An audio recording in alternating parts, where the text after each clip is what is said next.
ರಾಮಚಂದ್ರ ಮಹಾಬಾಹು, ನಿನ್ನ ಅಮೃತ ಸಮಾನವಾದ ಮಾತುಗಳನ್ನು ಕೇಳಿ ನನ್ನ ಹೃದಯ ತುಂಬಿ ಬರುತ್ತಿದೆ.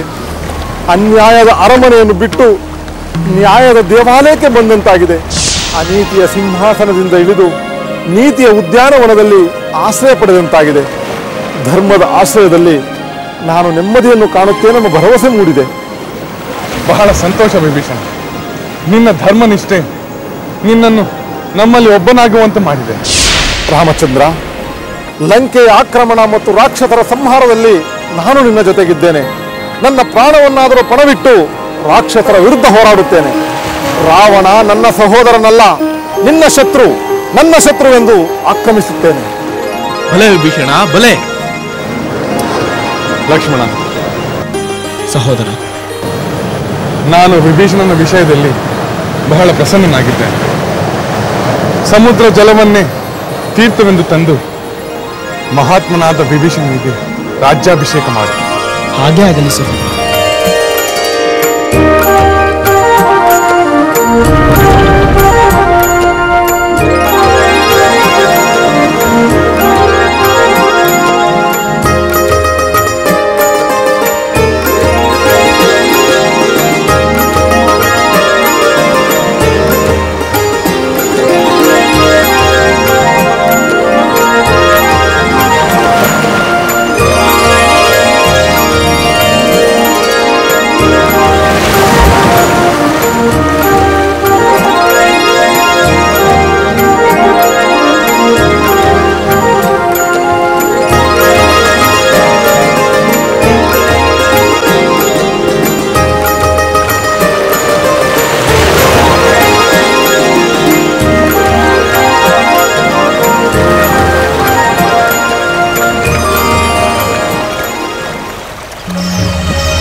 ನೂತನ ಲಂಕಾಧೀಶ ವಿಭೀಷಣ ಪ್ರಭುವಿಗೆ, ವಿಭೀಷಣ ಪ್ರಭುವಿಗೆ, ವಿಭೀಷಣ ಪ್ರಭುವಿಗೆ, ವಿಭೀಷಣ ಪ್ರಭುವಿಗೆ.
ದೇವಿ,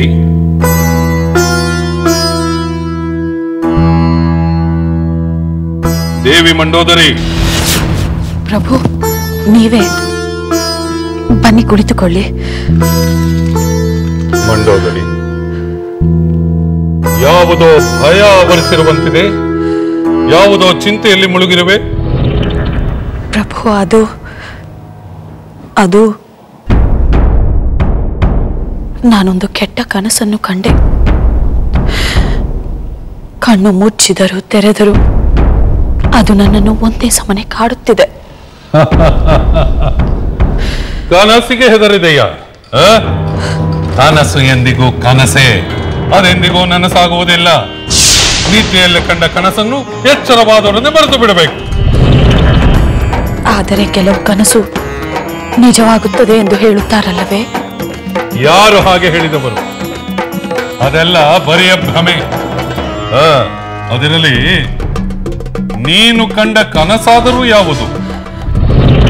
ಬೇಡಿ ಪ್ರಭು, ಆ ಕನಸನ್ನು ಇನ್ನೊಮ್ಮೆ ನೆನಪಿಸಿಕೊಳ್ಳಲು ಭಯವಾಗುತ್ತದೆ. ಈಗ ತಾನೇ ನೆನಪು ಮಾಡಿಕೊಂಡೆ ಎಂದು ಹೇಳಿದೆಯಲ್ಲ, ಹೇಳಿಬಿಟ್ಟರೆ ಭಯವೇನು ಆಗುವುದಿಲ್ಲ. ಹೇಳು. ಇಲ್ಲ ಪ್ರಭು, ಅದನ್ನು ನಾನು ಹೇಳಲಾರೆ. ಅಂದರೆ ಆ ಕನಸು ನನಗೆ ಸಂಬಂಧಿಸಿದ್ದು? ಹೌದು ಪ್ರಭು, ಅದು ನಿಮ್ಮನ್ನು ಕುರಿತ ಕನಸೆ. ಅದನ್ನು ನಿಮಗೆ ಹೇಳಲು ನನ್ನ ನಾಲಿಗೆ ಹಿಡಿಯುತ್ತದೆ. ಮಂಡೋದರಿ,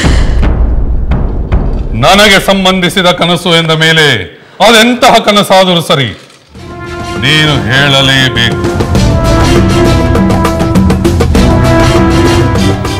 ಹೇಳುತ್ತೇನೆ ಪ್ರಭು, ಹೇಳುತ್ತೇನೆ.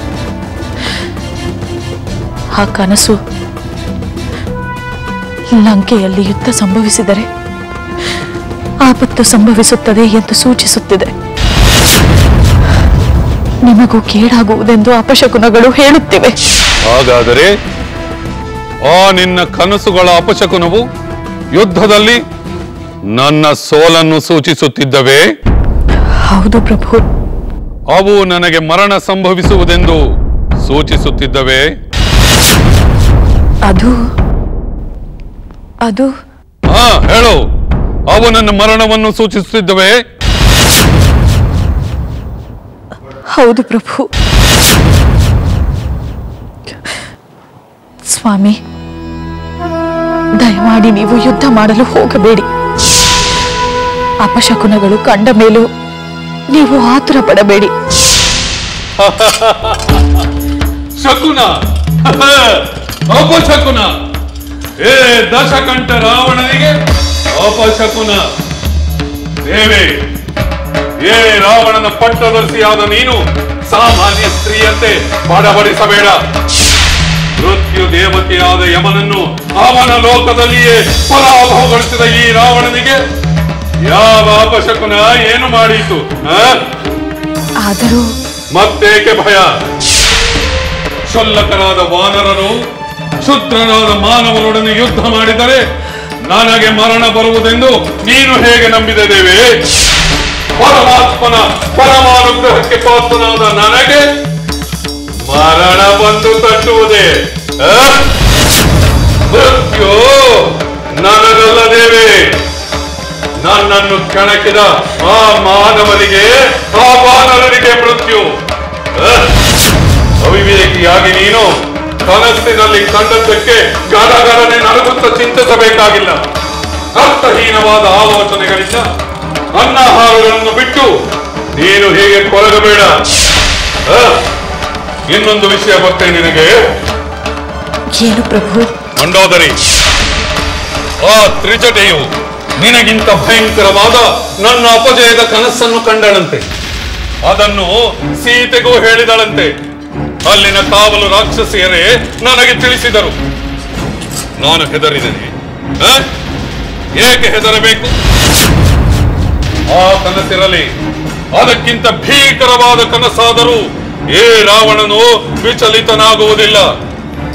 ಒಂದು ಕನಸಿಗೆ ಏ ರಾವಣನು ಹೆದರಿದನೆಂದರೆ ಕ್ರಿಮಿಕೀಟಗಳೆಲ್ಲ ನನ್ನನ್ನು ಅಪಹಾಸ್ಯ ಮಾಡುವವು. ಮಂಡೋದರಿ, ಏ ರಾವಣನು ಹೇಡಿಯಲ್ಲವೆಂಬುದು ನಿನಗೆ ನೆನಪಿರಲಿ. ನೀನು ನನ್ನ ಧೀರ ಪತ್ನಿಯಾಗಿರಬೇಕೇ ಹೊರತು ಹೀಗೆ ಅಸಹಾಯಕರಂತೆ ಕೂರಬಾರದು. ನಾನು ಮತ್ತೊಮ್ಮೆ ಬರುತ್ತೇನೆ. ನೀನು ಹೀಗೆ ಇದ್ದರೆ ನಾನು ಪುನಃ ಇಲ್ಲಿಗೆ ಬರುವುದೇ ಇಲ್ಲ. ನೆನಪಿರಲಿ. ಪ್ರಭು, ಪ್ರಭು, ಪ್ರಭು!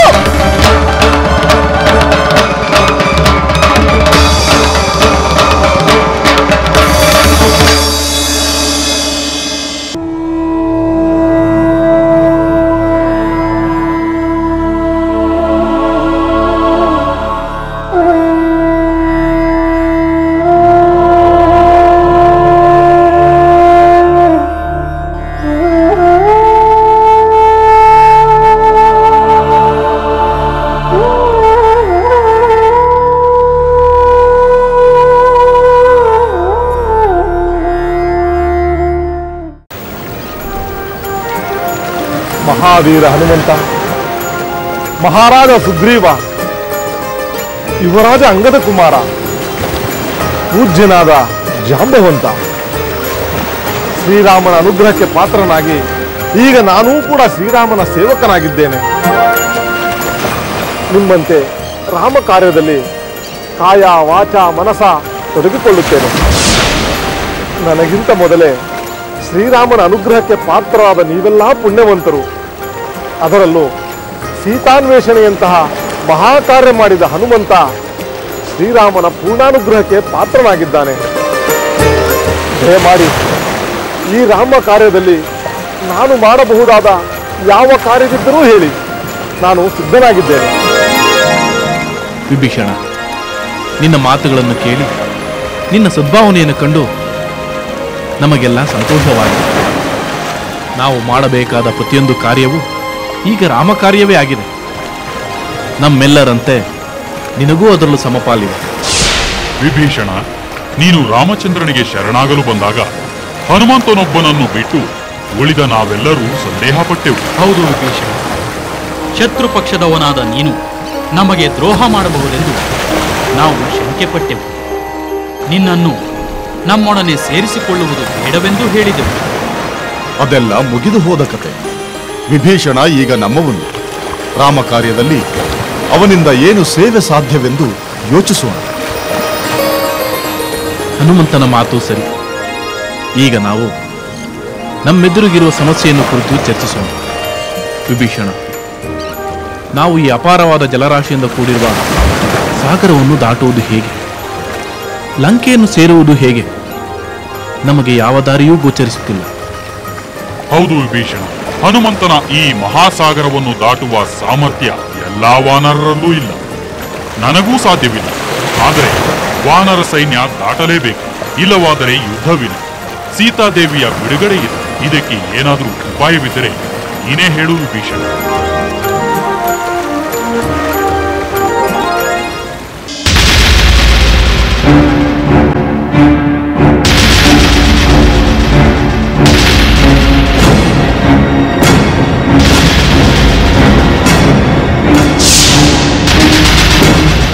ಪ್ರಣಾಮಗಳು ಮಹಾಪ್ರಭು.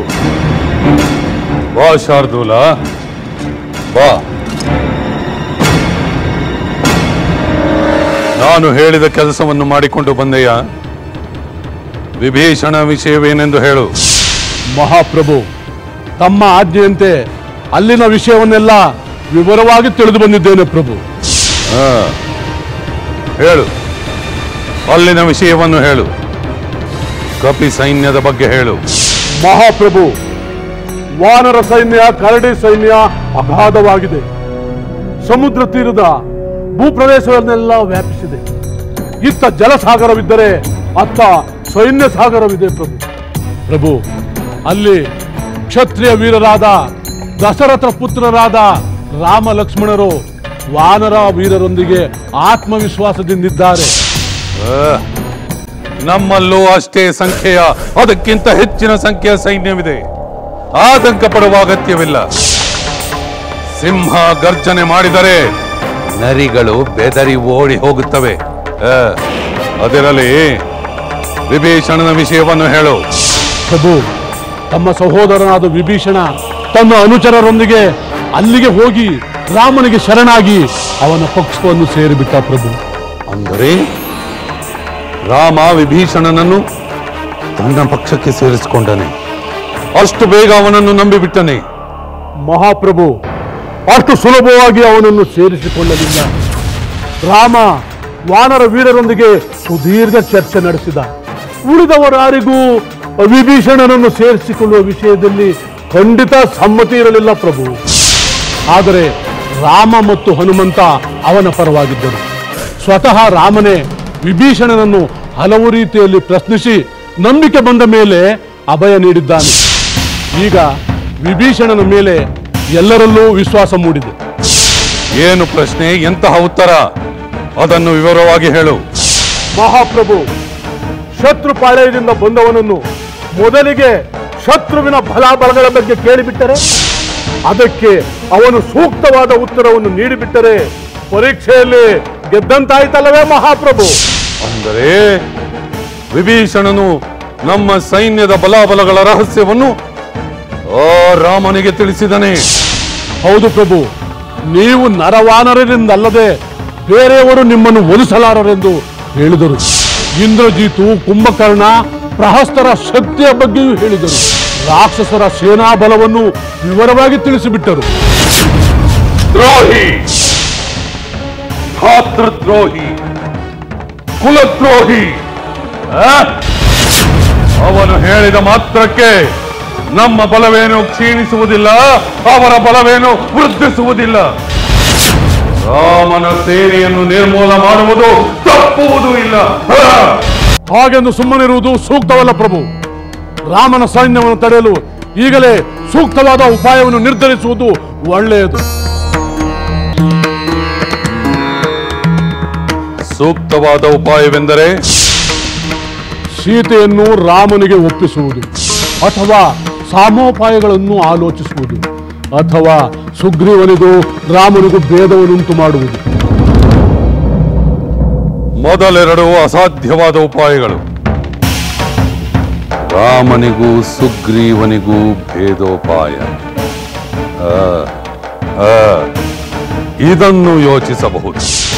ಆ ಕಾರ್ಯವನ್ನು ಬೇಗ ಮಾಡಿ ಪ್ರಭು. ಅದಕ್ಕೆ ಸಮರ್ಥರಾದವರನ್ನೇ ನಿಯೋಜಿಸಿ. ಅದನ್ನು ನನಗೆ ಬಿಟ್ಟು ಬಿಡು.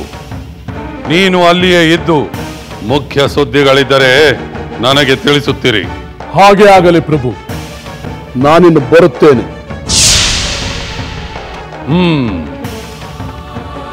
ಭೇದೋಪಾಯ. ನರರಿಂದ ವಾನರರನ್ನು ಬೇರ್ಪಡಿಸಿದರೆ ವಾನರರು ಸಮುದ್ರ ದಾಟಿ ಲಂಕೆಗೆ ಬರುವುದೇ ಇಲ್ಲ. ಆ ನರರಾದ ರಾಮ ಲಕ್ಷ್ಮಣರು ಸೈನ್ಯದ ಸಹಾಯವಿಲ್ಲದೆ ಲಂಕೆಯ ಕಡೆ ಮುಖ ಮಾಡಿ ನೋಡಲು ಶಕ್ತರಾಗುವುದಿಲ್ಲ.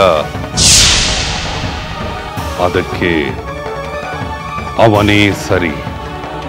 ಆ ಶುಕಾಸುರನೇ ಇದಕ್ಕೆ ಸೂಕ್ತವಾದ ವ್ಯಕ್ತಿ. ವಿಭೀಷಣ, ನೀನು ಹೇಳುವ ಉಪಾಯ ಆದಷ್ಟು ಬೇಗ ಕಾರ್ಯಸಿದ್ಧಿಯಾಗುವಂತಿರಬೇಕು.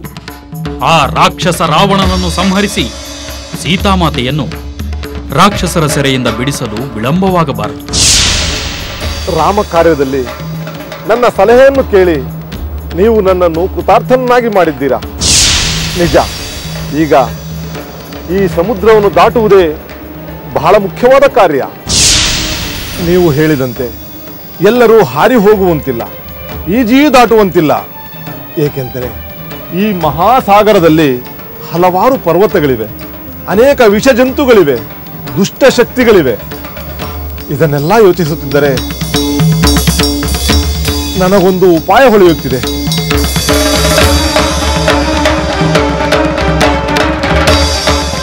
ನನ್ನ ಅಭಿಪ್ರಾಯದಲ್ಲಿ ಶ್ರೀರಾಮಚಂದ್ರ ಸಮುದ್ರ ರಾಜನಿಗೆ ಶರಣಾಗುವುದೇ ಉತ್ತಮ ಉಪಾಯ. ಈ ಮಹಾಸಾಗರವನ್ನು ತನ್ನ ಮಕ್ಕಳಿಂದ ತೋರಿಸಿದವನು ಶ್ರೀರಾಮಚಂದ್ರನ ಪೂರ್ವಜನಾದ ಸಗರ ಚಕ್ರವರ್ತಿ. ಆದ್ದರಿಂದ ಸಮುದ್ರ ರಾಜ ಶ್ರೀರಾಮನ ಈ ಕಾರ್ಯವನ್ನು ಮಾಡಿಕೊಡಬೇಕಾದುದು ಆತನ ಕರ್ತವ್ಯ.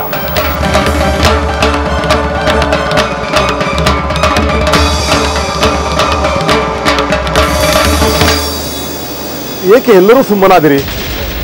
ನಾನೇನಾದರೂ ಅನುಚಿತವಾದ ಮಾತುಗಳನ್ನು ಆಡಿದ್ದೇನೆ? ಇಲ್ಲ ವಿಭೀಷಣ, ನಿನ್ನ ಮಾತಿನಲ್ಲಿ ಅನುಚಿತವೇನೂ ಇಲ್ಲ. ನಾವು ಈ ಸಾಗರವನ್ನು ದಾಟುವ ಬಗ್ಗೆ ಯೋಚಿಸಿದ್ದೇವೆ ಹೊರತು ಸಮುದ್ರ ರಾಜನಿಗೆ ಶರಣಾಗುವುದನ್ನು ಯೋಚಿಸಿಯೇ ಇಲ್ಲ. ಹೌದು, ಸಮುದ್ರ ರಾಜನಿಗೆ ಶರಣಾಗಿ ನಾವು ಸಾಗರವನ್ನು ದಾಟಬಹುದೆಂಬ ಕಲ್ಪನೆಯೂ ನಮಗಿರಲಿಲ್ಲ. ಸಗರ ಚಕ್ರವರ್ತಿ ಶ್ರೀರಾಮನ ಪೂರ್ವಜನೆಂಬುದು ನಿಜ. ಸಾಗರದ ಉತ್ಪತ್ತಿಗೆ ಸಗರನೇ ಮೂಲ ಕಾರಣನೆಂಬುದೂ ನಿಜ. ನನಗೇನೋ ವಿಭೀಷಣನ ಸಲಹೆ ಉಚಿತವಾಗಿದೆ ಎನಿಸುತ್ತದೆ. ಹನುಮಂತ, ನಿನ್ನ ಅಭಿಪ್ರಾಯವೇನು? ನಾನು ಏನು ಹೇಳಲಿ ಜಾಂಬವಂತ? ಶ್ರೀರಾಮ ಪುರಸ್ಕರಿಸಿದರೆ ಎಲ್ಲವೂ ಉಚಿತ, ತಿರಸ್ಕರಿಸಿದರೆ ಎಲ್ಲವೂ ಅನುಚಿತ. ಆದ್ದರಿಂದ ಮೊದಲು ಶ್ರೀರಾಮನ ಅಭಿಪ್ರಾಯವೇನೆಂದು ತಿಳಿಯೋಣ. ಹಾಗಾದರೆ ವಿಭೀಷಣನ ಅಭಿಪ್ರಾಯವನ್ನು ಶ್ರೀರಾಮನಿಗೆ ತಿಳಿಸೋಣ. ಅವನ ಅಭಿಪ್ರಾಯವನ್ನು ತಿಳಿದು ಆ ನಂತರ ಮುಂದಿನ ಯೋಚನೆ ಮಾಡೋಣ. ಹಾಗೆ ಆಗಲಿ.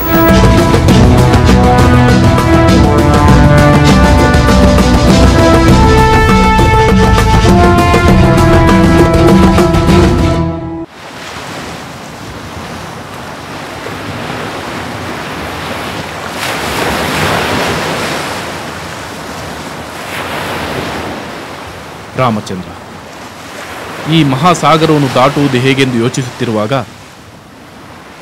ವಿಭೀಷಣನು ನಮಗೆ ಸಲಹೆಯೊಂದನ್ನು ನೀಡಿದ್ದಾನೆ. ಅದನ್ನು ನಿನ್ನ ಗಮನಕ್ಕೆ ತರಲು ಬಂದಿದ್ದೇವೆ. ಮಿತ್ರ ಸುಗ್ರೀವ, ಈ ಸಾಗರವನ್ನು ದಾಟುವುದೇ ಈಗ ನಮ್ಮ ಮುಂದಿರುವ ಪ್ರಮುಖ ಕಾರ್ಯವಾಗಿದೆ. ಅದಕ್ಕೆ ಅನುಕೂಲಕರವಾದ ಸಲಹೆಯನ್ನು ಯಾರೇ ನೀಡಿದರೂ ನಾವು ಅದನ್ನು ಸ್ವಾಗತಿಸಬೇಕು. ಮಿತ್ರ ವಿಭೀಷಣನ ಸಲಹೆ ಎಂದ ಮೇಲೆ ಅದು ಉಪಯುಕ್ತವಾಗಿಯೇ ಇರುತ್ತದೆ. ವಿಭೀಷಣ, ಅದೇನೆಂದು ನೀನು ಹೇಳು. ರಘುವಂಶ ಕುಲತಿಲಕ ರಾಘವ, ಸಗರ ಚಕ್ರವರ್ತಿ ನಿನ್ನ ಪೂರ್ವಜ. ಈ ಮಹಾಸಾಗರ ಸೃಷ್ಟಿಯಾಗಲು ಆತನೇ ಮೂಲ ಕಾರಣಕರ್ತ. ಸಮುದ್ರ ರಾಜನಿಗೆ ಆತನ ಮೇಲೆ ಕೃತಜ್ಞತಾ ಭಾವನೆ ಇರುವುದು ಸಹಜ. ನೀನು ಅದೇ ಕುಲದಲ್ಲಿ ಜನಿಸಿರುವುದರಿಂದ ಸಮುದ್ರ ರಾಜ ನಿನಗೆ ಸಹಾಯ ಮಾಡಬೇಕಾದುದು ಆತನ ಕರ್ತವ್ಯ. ಇಂತಹ ಸಂದಿಗ್ಧ ಸಂದರ್ಭದಲ್ಲಿ ಸಮುದ್ರ ರಾಜನನ್ನೇ ಈ ಸಾಗರ ದಾಟಲು ಸಹಾಯ ನೀಡುವಂತೆ ಕೇಳುವುದು ಉಚಿತವೆಂದು ನನ್ನ ಭಾವನೆ. ಸಮಯೋಚಿತವಾದ ನಿನ್ನ ಸಲಹೆಯನ್ನು ನಾನು ಸ್ವೀಕರಿಸುತ್ತೇನೆ ವಿಭೀಷಣ. ನಮ್ಮ ಅಗಾಧವಾದ ವಾನರ ಸೈನ್ಯ ಆಕಾಶ ಮಾರ್ಗದಲ್ಲೂ ಹೋಗುವಂತಿಲ್ಲ, ನೀರಿನಲ್ಲೂ ಈಜುವಂತಿಲ್ಲ. ಆದ್ದರಿಂದ ಈ ನಿನ್ನ ಸಲಹೆಯನ್ನು ಕಾರ್ಯರೂಪಕ್ಕೆ ತರಲು ಪ್ರಯತ್ನಿಸುವುದು ಯೋಗ್ಯವೆಂದೆನಿಸುತ್ತದೆ. ಹೌದು ಸಹೋದರ, ವಿಭೀಷಣನ ಸಲಹೆ ಉಚಿತವಾಗಿದೆ.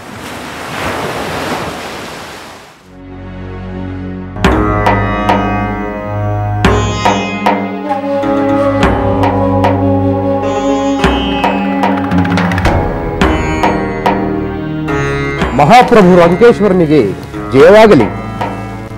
ಶುಕಾಸುರ, ಬಂದೆಯ ಬಾ. ನಿನ್ನಿಂದ ಒಂದು ಪ್ರಮುಖ ಕಾರ್ಯವಾಗಬೇಕಾಗಿದೆ. ಅಪ್ಪಣೆ ಮಾಡಿ ಪ್ರಭು, ತಮ್ಮ ಸೇವೆಗೆ ಸದಾ ಸಿದ್ಧನಾಗಿದ್ದೇನೆ. ಶುಕಾಸುರ, ನೀನು ಸಂಭಾಷಣೆಯಲ್ಲಿ ನಿಪುಣ, ಶತ್ರುಗಳ ಮನಸ್ಸನ್ನು ಅರಿಯುವುದರಲ್ಲಿ ಚತುರ. ಈ ಕಾರ್ಯ ನಿನ್ನಿಂದಲೇ ಆಗಬೇಕಾಗಿದೆ. ಅದು ನನ್ನ ಸುಕೃತ ಮಹಾಪ್ರಭು. ತಮ್ಮ ಸೇವೆಯೇ ನನ್ನ ಮಹಾಭಾಗ್ಯ. ಏನು ಮಾಡಬೇಕೆಂದು ಅಪ್ಪಣೆ ಮಾಡಿ. ಶುಕಾಸುರ, ಲಂಕೆಯ ಉತ್ತರ ಭಾಗದ ಸಮುದ್ರ ತೀರದಲ್ಲಿರುವ ಭೂಪ್ರದೇಶದಲ್ಲಿ ರಾಮ ಲಕ್ಷ್ಮಣರು ವಾನರ ಸೈನ್ಯ ಸಮೇತರಾಗಿ ಬೀಡುಬಿಟ್ಟಿದ್ದಾರೆ. ಅದು ನನಗೂ ಗೊತ್ತಿದೆ ಮಹಾಪ್ರಭು. ನೀನೀಗಲೇ ಅಲ್ಲಿಗೆ ಹೋಗಬೇಕು. ಹೋಗುತ್ತೇನೆ. ತಮಗೆ ನನ್ನಿಂದ ಯಾವ ಕಾರ್ಯವಾಗಬೇಕೆಂದು ಅಪ್ಪಣೆ ಮಾಡಿ. ಅಲ್ಲಿ ಕಿಷ್ಕಿಂಧೆಯ ವಾನರ ರಾಜ ಸುಗ್ರೀವನಿದ್ದಾನೆ. ನೀನು ಅವನ ಬಳಿ ಹೋಗಿ ನಿನ್ನ ವಾಕ್ಚಾತುರ್ಯದಿಂದ ಮೃದು ಮಧುರವಾದ ಮಾತುಗಳಿಂದ ಒಂದು ಸಂದೇಶವನ್ನು ತಲುಪಿಸಬೇಕು. ನಾನು ಸಿದ್ಧನಾಗಿದ್ದೇನೆ. ಆ ಸಂದೇಶವೇನೆಂದು ಹೇಳಿ ಪ್ರಭು. ಅದೇನೆಂದು ಹೇಳುತ್ತೇನೆ. ನೀನು ಬಹಳ ಎಚ್ಚರಿಕೆಯಿಂದ ಅವನ ಮನಸ್ಸಿನ ಮೇಲೆ ಪರಿಣಾಮ ಉಂಟಾಗುವಂತೆ ಹೇಳಬೇಕು. ನಮ್ಮ ಅಪ್ಪಣೆಯಂತೆಯೇ ಆಗಲಿ ಪ್ರಭು. ವಾನರೇಂದ್ರ, ನೀನು ವಾನರ ಕುಲಶ್ರೇಷ್ಠ, ಮಹಾಪರಾಕ್ರಮಿ. ನಿನ್ನ ಸ್ನೇಹದಿಂದ ನನಗೆ ಯಾವ ಲಾಭವೂ ಇಲ್ಲ, ನಷ್ಟವೂ ಇಲ್ಲ. ಆದರೂ ನಾನು ನಿನ್ನನ್ನು ಸೋದರನಂತೆ ಭಾವಿಸುತ್ತೇನೆ. ಶುಕಾಸುರ, ನಾನು ಹೇಳಿದಂತೆಯೇ ಹೇಳಬೇಕು. ಹೇಳುತ್ತೇನೆ. ಇನ್ನಷ್ಟು ವಿನಯಪೂರ್ವಕವಾಗಿ ಹೇಳಬಲ್ಲೆ. ಮುಂದೆ ಹೇಳಿ ಪ್ರಭು. ನಾನು ರಾಮನ ಪತ್ನಿ ಸೀತೆಯನ್ನು ಅಪಹರಿಸಿದ್ದರಿಂದ ನಿನಗಾದ ಹಾನಿ ಏನು? ಈಗ ನನ್ನೊಡನೆ ಯುದ್ಧ ಮಾಡುವುದರಿಂದ ನಿನಗಾಗುವ ಲಾಭವೇನು? ಆದ್ದರಿಂದ ನೀನು ಕಿಷ್ಕಿಂಧೆಗೆ ನಿನ್ನ ಪಾಡಿಗೆ ಹಿಂದಿರುಗು. ಈ ಲಂಕಾಪಟ್ಟಣಕ್ಕೆ ಬರಲು ಯಾರಿಗೂ ಸಾಧ್ಯವಿಲ್ಲ. ದೇವಗಂಧರ್ವರಿಗೆ ಸಾಧ್ಯವಿಲ್ಲ ಎಂದ ಮೇಲೆ ನರಮಾನವರಿಗೆ ಸಾಧ್ಯವೇ? ಆ ರಾಮನ ಮಾತುಗಳನ್ನು ಕೇಳಿ ನೀನು ನನ್ನೊಡನೆ ಯುದ್ಧ ಮಾಡಲು ಬರುವುದು ಅಸಂಭವ ಮತ್ತು ಅಸಾಧ್ಯ. ನೀನು ಕಿಷ್ಕಿಂಧೆಗೆ ಹಿಂದಿರುಗು. ಆ ನರನಾದ ರಾಮನೊಡನೆ ಸಖ್ಯ ಬೆಳೆಸುವುದರಿಂದ ನಿನಗಾವ ಪ್ರಯೋಜನವೂ ಇಲ್ಲ. ನಿನ್ನ ಸೋದರನನ್ನೇ ಕೊಂದವನೊಡನೆ ಸ್ನೇಹ ಬಯಸುವುದು ಸಾಧುವಲ್ಲ. ಅದರ ಬದಲು ಲಂಕೆಯೊಡನೆ ಸ್ನೇಹ ಬಯಸಿದರೆ ವಾನರ ಕುಲಕ್ಕೆ ಉಪಯೋಗ. ಇಷ್ಟು ಹೇಳಿದರೆ ಸಾಕು ಪ್ರಭು. ಇದು ಬಹಳ ಮುಖ್ಯವಾದ ವಿಷಯ. ಇದನ್ನು ಸುಗ್ರೀವನಿಗೆ ಮನವರಿಕೆಯಾಗುವಂತೆ ಹೇಳಬೇಕು. ಉಳಿದ ವಿಷಯವನ್ನು ನನಗೆ ಬಿಡಿ ಪ್ರಭು. ನಿನ್ನ ಮಾತಿನ ಚಾತುರ್ಯದಿಂದ ರಾಮ ಸುಗ್ರೀವರ ಸ್ನೇಹ ಮುರಿದು ಬೀಳಬೇಕು. ಖಂಡಿತ ನೀವು ಹೇಳಿದಂತೆ ಮಾಡುತ್ತೇನೆ. ಇನ್ನು ನನಗೆ ಅಪ್ಪಣೆ ಕೊಡಿ ಪ್ರಭು. ಜೈ ಲಂಕೇಶ್ವರ.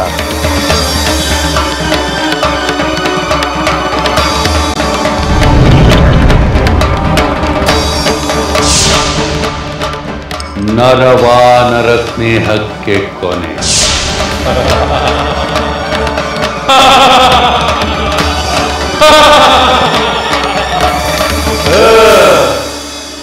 ಮಿತ್ರ ಸುಗ್ರೀವ, ನೀನು ಮಂತ್ರಾಲೋಚನೆಯಲ್ಲಿ ಪಂಡಿತ.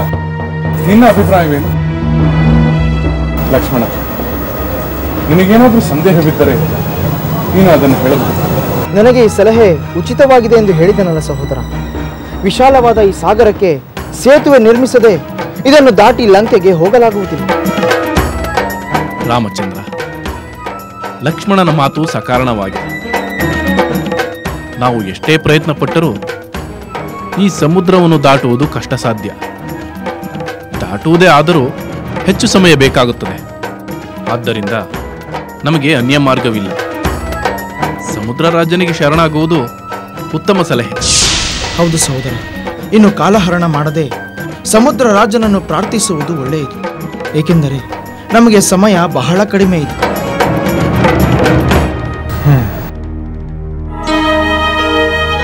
ನಿಮ್ಮೆಲ್ಲರಿಗೂ ಉಚಿತವಾಗಿರುವ ಈ ಸಲಹೆ ನನಗೂ ಸಮ್ಮತವಾಗಿದೆ. ನಾನು ತ್ವರಿತವಾಗಿ ಸಮುದ್ರ ರಾಜನನ್ನು ಕುರಿತು ಪ್ರಾರ್ಥಿಸುತ್ತೇನೆ. ಆ ಸಮುದ್ರ ರಾಜ ಒಲಿಯುವವರೆಗೂ ನಾನು ದರ್ಭಾಸನದಲ್ಲಿ ಕುಳಿತು ಉಪವಾಸ ವ್ರತವನ್ನು ಕೈಗೊಳ್ಳುತ್ತೇನೆ.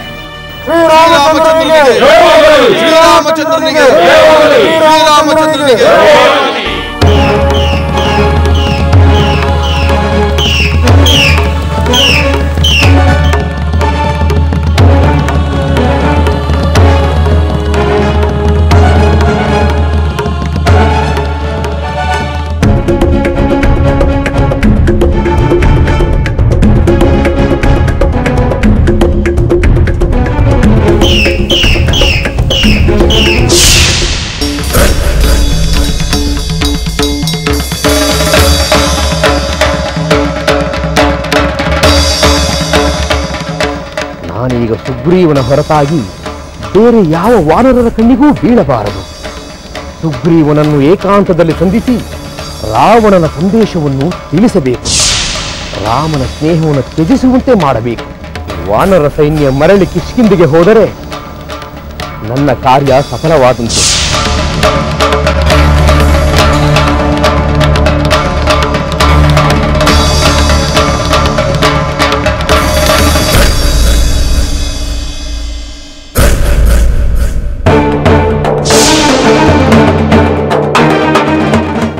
ಓಹೋ, ರಾವಣನ ಬಂಟ ಶುಕಾಸುರನೋ?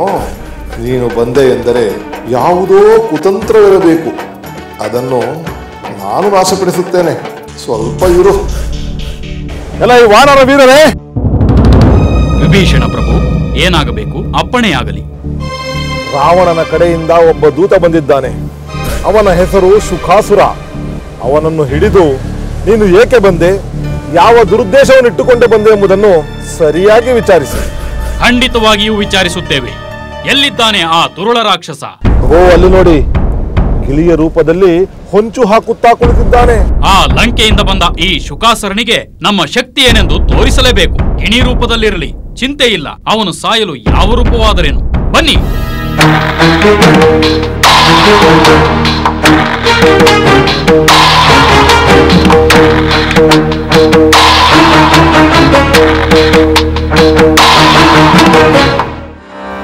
ನಿದಿರೆ ಬರದಿಹ ರಾತ್ರಿ ಹಾಗೆ ಬೆಳಕು ಹರಿಯದ ಹಗಲ ಹಾಗೆ ನಿದಿರೆ ಬರದಿಹ ರಾತ್ರಿ ಹಾಗೆ ಬೆಳಕು ಹರಿಯದ ಹಗಲ ಹಾಗೆ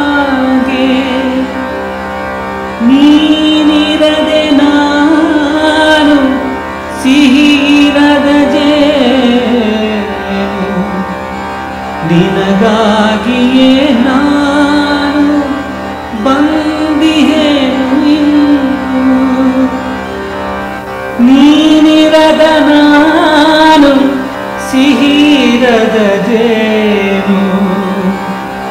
ನಿನಗಾಗಿಯೇ ನಾನು ಬಂದಿಹೇನು ಇಂದು. ನಿನಗಾಗಿಯೇ ನಾನು ಬಂದಿಹೇನು ಇಂದು.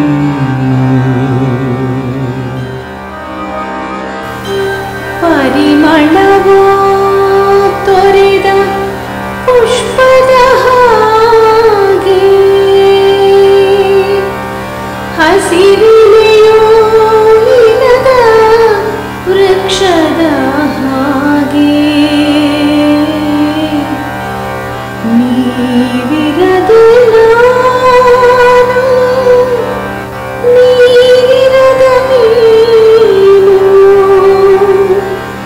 ನಿಮಗಾಗಿ ನಾನು ಬದುಕಿರುವೆನು ಇನ್ನೂ. ನೀವಿರದೆ ನಾನು, ನೀರಿರದ ನೀನು. ನಿಮಗಾಗಿಯೇ ನಾನು ಬದುಕಿರುವೆನು ಇನ್ನೂ.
ಲಂಕೆಯಿಂದ ಬಂದವನೋ ನೀನು?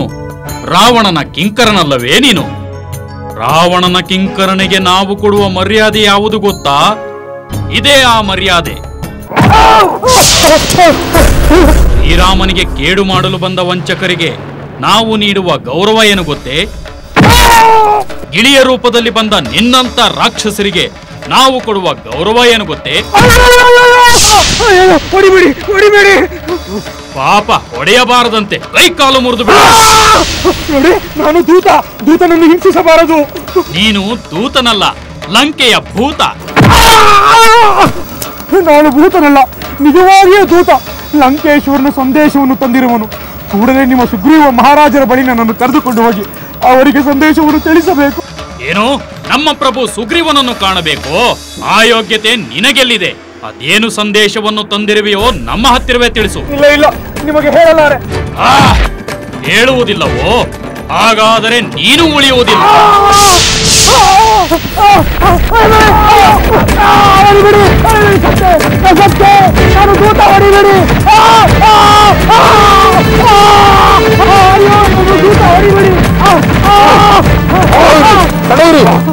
ವಾನರ ವೀರರೇ, ಸಾವಧಾನ. ಇವನಿಗೆ ಹಿಂಸೆ ಕೊಡುವುದನ್ನು ನಿಲ್ಲಿಸಿ. ಇವನನ್ನು ನಾನು ವಿಚಾರಿಸುತ್ತೇನೆ. ಪ್ರಭು, ಇವನು ಲಂಕೆಯಿಂದ ಬಂದಿರುವ ದೂತನಂತೆ. ಸಂದೇಶ ತಂದವನು ಹೊಂಚು ಹಾಕುತ್ತಿರಲಿಲ್ಲ. ಪ್ರಭು, ಇವನು ದೂತನಲ್ಲ, ಇವನು ಗೂಢಾಚಾರನಿರಬೇಕು. ಇವನು ನಮ್ಮ ರಹಸ್ಯಗಳನ್ನು ತಿಳಿಯಲು ಬಂದಿರುತ್ತಾನೆ. ಇವನನ್ನು ಬಂಧನದಲ್ಲಿಡುವುದೇ ಸೂಕ್ತ. ಇವನ ವಿಷಯವೆಲ್ಲ ನಮಗೆ ಗೊತ್ತಿದೆ. ಇವನು ಇಲ್ಲಿಗೆ ಬಂದಿರುವುದನ್ನು ವಿಭೀಷಣ ತಿಳಿಸಿದ ಮೇಲೆ ನಾವು ಇಲ್ಲಿಗೆ ಬಂದಿದ್ದೇವೆ. ಇವನನ್ನು ಬಿಟ್ಟು ಬಿಡಿ.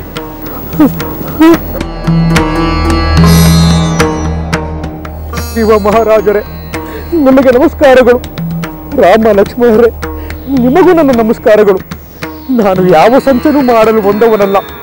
ರಾವಣನ ಸಂದೇಶವನ್ನು ನಿಮಗೆ ತಿಳಿಸಲು ಬಂದೆ. ನಾನು ಎಷ್ಟು ಹೇಳಿದರೂ ಕೇಳದೆ ನನಗೆ ಹೊಡೆದು ಬಿಟ್ಟರು, ನನ್ನನ್ನು ಅರಜೀವ ಮಾಡಿಬಿಟ್ಟರು ಪ್ರಭು. ಇನ್ನು ಅರ್ಧ ಜೀವ ಉಳಿಸಿದ್ದಾರೆ, ಅದಕ್ಕೆ ಸಂತೋಷ ಪಡು. ಆ ನಿನ್ನ ಪ್ರಭು ರಾವಣನ ಸಂದೇಶವೇನೆಂದು ಹೇಳು. ಖಂಡಿತವಾಗಿಯೂ ನಿಮಗೆ ತಿಳಿಸುತ್ತೇನೆ.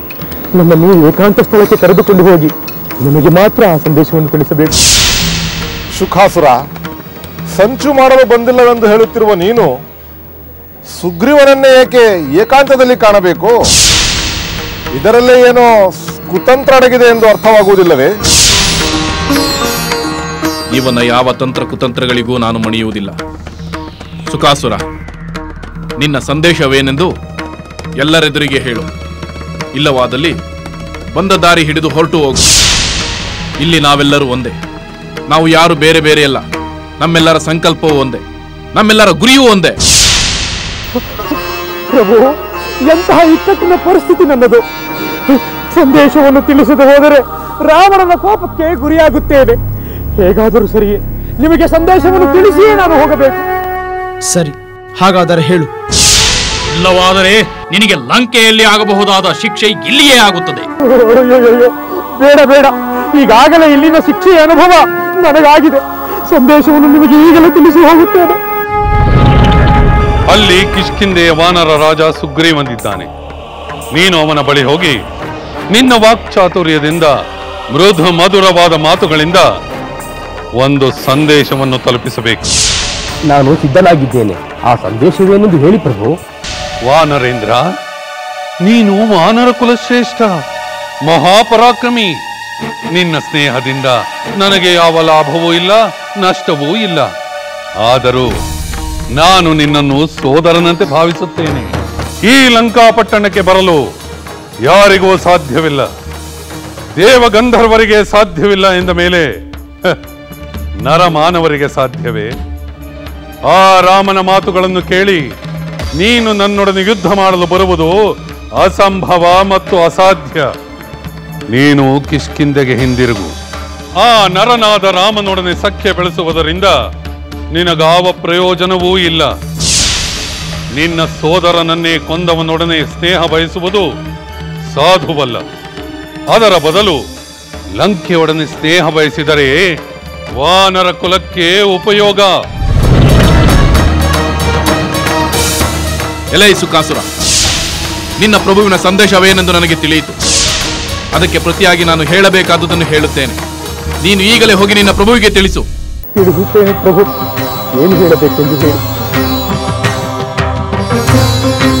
ಎಲೈ ಸುಕಾಸುರ, ನೀನು ಲಂಕೆಗೆ ಹೋಗಿ ನಿನ್ನ ಪ್ರಭು ರಾವಣನಿಗೆ ಹೀಗೆ ತಿಳಿಸು.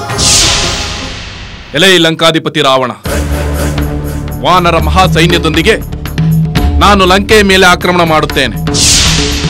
ಪುತ್ರ ಮಿತ್ರ ಬಂಧು ಸಹಿತವಾಗಿ ನಿನ್ನನ್ನು ಸಂಹರಿಸುತ್ತೇನೆ. ದೇವೇಂದ್ರ ಸಹಿತವಾಗಿ ಸಕಲ ದೇವತೆಗಳೆಲ್ಲ ಮೊರೆ ಹೊಕ್ಕರು, ಆಕಾಶಕ್ಕೆ ಹಾರಿದರು, ಪಾತಾಳಕ್ಕೆ ಹೊಕ್ಕರು.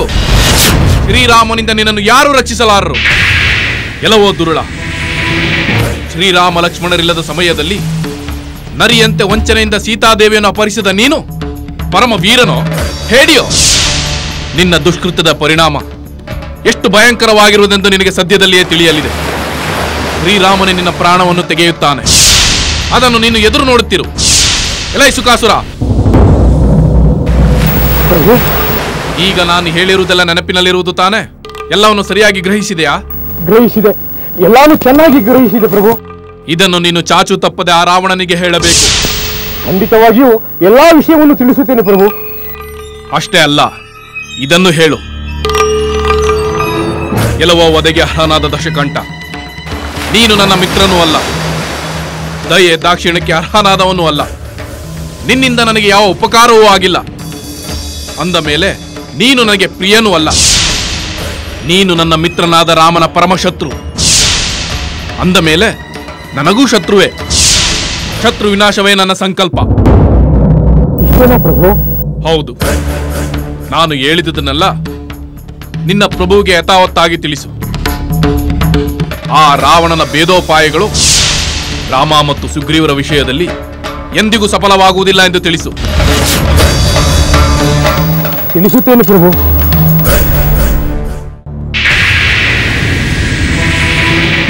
ಮಹಾಪ್ರಭು, ಇವನು ನಂಬಿಕೆಗೆ ಅರ್ಹನಲ್ಲ. ಇವನು ಕೇವಲ ಸಂದೇಶ ಹೇಳಲು ಬಂದ ದೂತನಲ್ಲ, ನಮ್ಮಲ್ಲಿ ಒಡಕುಂಟು ಮಾಡಲು ಬಂದ ಕುತಂತ್ರಿ. ಇವನಿಗೆ ಇಲ್ಲೇ ತಕ್ಕ ಶಾಸ್ತಿ ಮಾಡಬೇಕು. ಸುಗ್ರೀವ ಮಹಾರಾಜ, ನನ್ನ ಕಾಪಾಡಿ, ಸಾಯಿಸ್ಬಿಡ್ತಾರೆ ನನ್ನನ್ನು, ಕಾಪಾಡಿ ಸುಗ್ರೀವ ಮಹಾರಾಜ, ರಕ್ಷಿಸಿ. ಅಯ್ಯೋ ಹೊಡಿಬೇಡಿ ಅಯ್ಯಪ್ಪ, ನಾನು ದೂತ, ಹೊಡಿಬೇಡಿ, ಅಯ್ಯೋ ಕಾಪಾಡಿ ಸುಗ್ರೀವ ಮಹಾರಾಜ, ನನ್ನನ್ನು ಕಾಪಾಡಿ ಮಹಾರಾಜ, ಮಹಾರಾಜ. ಇವನಿಗೆ ಹಿಂಸೆ ಕೊಡಬೇಡಿ, ಇವನನ್ನು ಬಿಟ್ಟು ಬಿಡಿ. ರಾಮಚಂದ್ರ, ನಾನು ಕೇವಲ ದೂತ, ನನ್ನ ಒಡೆಯನ ಸಂದೇಶವನ್ನು ತಿಳಿಸಲು ಬಂದವರು. ಆದರೆ ಇವರು ನನ್ನನ್ನು ಥಳಿಸುತ್ತಿದ್ದಾರೆ. ದೂತನನ್ನು ವಧಿಸುವುದು ರಾಜಧರ್ಮವಲ್ಲ, ಅದು ನಿಮಗೆ ತಿಳಿದಿದೆ ಅಲ್ಲವೇ? ಶುಕಾಸುರ, ಹೆದರಬೇಡ, ನಾನು ನಿನಗೆ ಅಭಯದಾನ ಮಾಡಿದ್ದೇನೆ.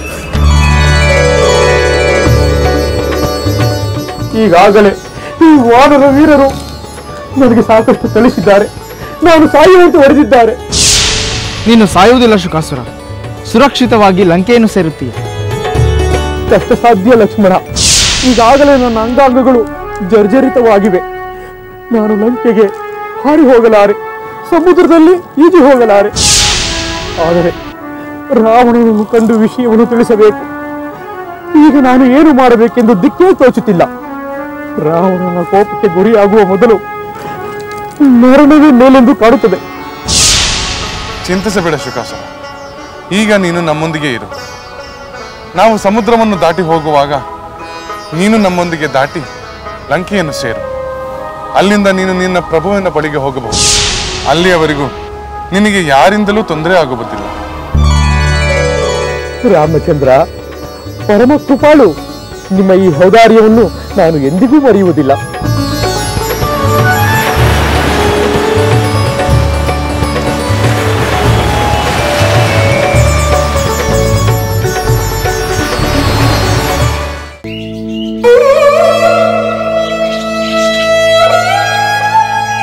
ಸೀತೆ, ದುಃಖಿಸಬೇಡ, ಸಮಾಧಾನ ತಂದುಕೋ. ನಿನ್ನ ಸ್ವಾಮಿ ಇಲ್ಲಿಗೆ ಬಂದೇ ಬರುತ್ತಾರೆ ಎಂದು ನಾನು ಹೇಳಲಿಲ್ಲವೇ? ಸಾಗರದ ಆಚೆ ಬಂದು ಕಾದಿರುವ ನಿನ್ನ ಸ್ವಾಮಿ ಸಾಗರವನ್ನು ದಾಟಿ ಇಲ್ಲಿಗೆ ಬಂದೇ ಬರುತ್ತಾರೆ. ಆದರೆ ಆ ಮಹಾಸಾಗರವನ್ನು ದಾಟುವುದು ಹೇಗೆ? ಅಸಂಖ್ಯಾತ ವಾನರ ಸೈನ್ಯ ಆ ಸಮುದ್ರವನ್ನು ದಾಟಿ ಬರುವುದು ಹೇಗೆ? ಯಾವಾಗ? ಸೀತೆ, ಹೇಗೆ ಯಾವಾಗ ಎಂದು ಹೇಳುವ ಶಕ್ತಿ ನನಗಿಲ್ಲ. ಆದರೆ ಬಂದೇ ಬರುತ್ತಾರೆಂಬ ನಂಬಿಕೆ ನನಗಿದೆ. ವಾನರ ವೀರ ಹನುಮಂತ ಬಂದು ಹೋದ ಮೇಲೆ ಉಳಿದವರು ಬರಲು ಸಾಧ್ಯ. ರಾಮನ ಬಂಟನೆ ಅಷ್ಟು ಪರಾಕ್ರಮಿ ಆದ ಮೇಲೆ ಇನ್ನು ನಿನ್ನ ಸ್ವಾಮಿ ಶ್ರೀರಾಮನ ಪರಾಕ್ರಮ ಎಷ್ಟಿರಬಹುದು? ಏಕೆ ಸೀತೆ, ನಿನ್ನ ಸ್ವಾಮಿಯ ಸಾಮರ್ಥ್ಯದ ಮೇಲೆ ನಿನಗೆ ನಂಬಿಕೆ ಇಲ್ಲವೇ? ಇದೇ ತ್ರಿಜಟೆ, ಅವರು ತ್ರಿಲೋಕ ವೀರನೆಂಬ ನಂಬಿಕೆ, ಭರವಸೆ ಎರಡೂ ಇದೆ. ಜೊತೆಗೆ ಸತ್ಯ ಪರಾಕ್ರಮಿ ಎಂದು ನನಗೆ ಗೊತ್ತು. ಸತ್ಯ ಧರ್ಮಗಳಿಗೆ ಚ್ಯುತಿ ಬಾರದಂತೆ ತಮ್ಮ ಪರಾಕ್ರಮವನ್ನು ಮೆರೆಸುವ ಧರ್ಮಾತ್ಮ ಆತ. ಆದರೆ ಅವರು ಏಕೆ ತಡ ಮಾಡುತ್ತಿದ್ದಾರೆ? ಏನಾದರೂ ಅಡ್ಡಿಯೇ ಎಂದು ಚಿಂತಿಸುತ್ತಿದ್ದೇನೆ. ಆತಂಕ ಪಡಬೇಡ ಸೀತೆ, ಈ ಸೆರೆಯಿಂದ ನಿನ್ನನ್ನು ಬಿಡಿಸಿ ಕರೆದೊಯ್ಯುವುದೇ ನಿನ್ನ ಸ್ವಾಮಿಯ ಕರ್ತವ್ಯವೂ ಹೌದು, ಧರ್ಮವೂ ಹೌದು. ನೀನು ಶಂಕೆ ಪಡುವ ಕಾರಣವೇ ಇಲ್ಲ. ಹೌದು ತ್ರಿಜಟೆ, ನನಗೋಸ್ಕರ ನನ್ನ ಸ್ವಾಮಿ ವಾನರ ಸೈನ್ಯವನ್ನು ಬೆಳೆಸಿ ಬಹು ಪ್ರಯಾಸದಿಂದ ಸಮುದ್ರ ತೀರದವರೆಗೂ ಬಂದು ಬೀಡು ಬಿಟ್ಟಿದ್ದಾರೆ. ಸೀತೆ, ನಿನ್ನ ಸ್ವಾಮಿ ಧರ್ಮ ನೀತಿಗಳನ್ನು ಮೀರದ ಮಹಾಮಹಿಮ. ಹೌದು, ಅದರಿಂದಲೇ ಪಿತೃವಾಕ್ಯ ಪರಿಪಾಲನೆಗಾಗಿ ರಾಜ್ಯಾಧಿಕಾರವನ್ನು ಬಿಟ್ಟು ವನವಾಸಕ್ಕೆ ಹೊರಟರು. ಪೂರ್ವ ಪುಣ್ಯದಿಂದ ನಾನು ಅವರೊಂದಿಗೆ ವನವಾಸಕ್ಕೆ ಬರುವಂತಾಯಿತು. ಪ್ರಣಾಮಗಳು ಲಂಕೇಶ್ವರ. ಬಾ ಪ್ರಹಸ್ತ, ನಿನ್ನನ್ನೇ ನಿರೀಕ್ಷಿಸುತ್ತಿದ್ದೆ. ಪ್ರಭು, ಯಾವುದೋ ಮುಖ್ಯವಾದ ವಿಚಾರವಿರಬೇಕು, ಹೇಳಿ ಪ್ರಭು. ಕುಳಿತು.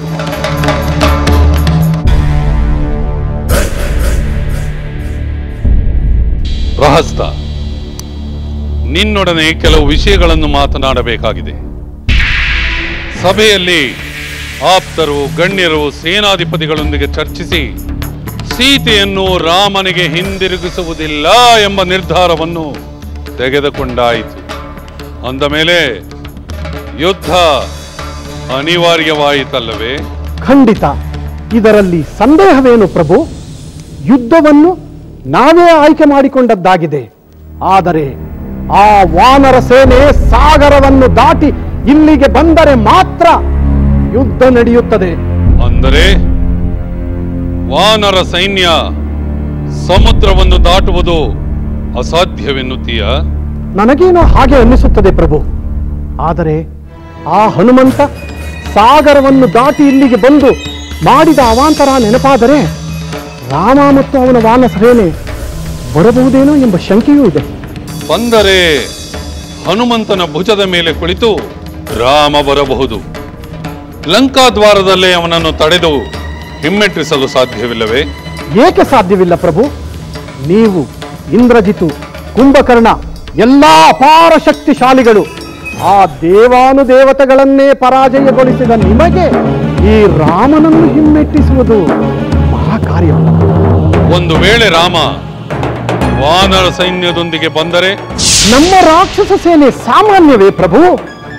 ಸಾವಿರಾರು ಆನೆಗಳ ಬಲವುಳ್ಳ ಹಲವು ರಾಕ್ಷಸರಿದ್ದಾರೆ. ನಮ್ಮ ರಾಕ್ಷಸ ಸೈನ್ಯದ ಮುಂದೆ ಆ ವಾನರ ಸೇನೆ ನಿಲ್ಲಲು ಸಾಧ್ಯವೇ?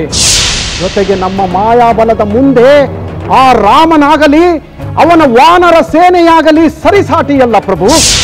ಆದರೆ ನಾವು ಮೊದಲು ರಾಮ, ಲಕ್ಷ್ಮಣ, ಸುಗ್ರೀವ, ಹನುಮಂತ, ಜಾಂಬುವಂತ, ಅಂಗದ ಮೊದಲಾದ ಆ ಕಡೆಯ ವೀರರ ಶಕ್ತಿ ಸಾಮರ್ಥ್ಯಗಳನ್ನು ತಿಳಿದುಕೊಳ್ಳಬೇಕಾಗಿದೆ.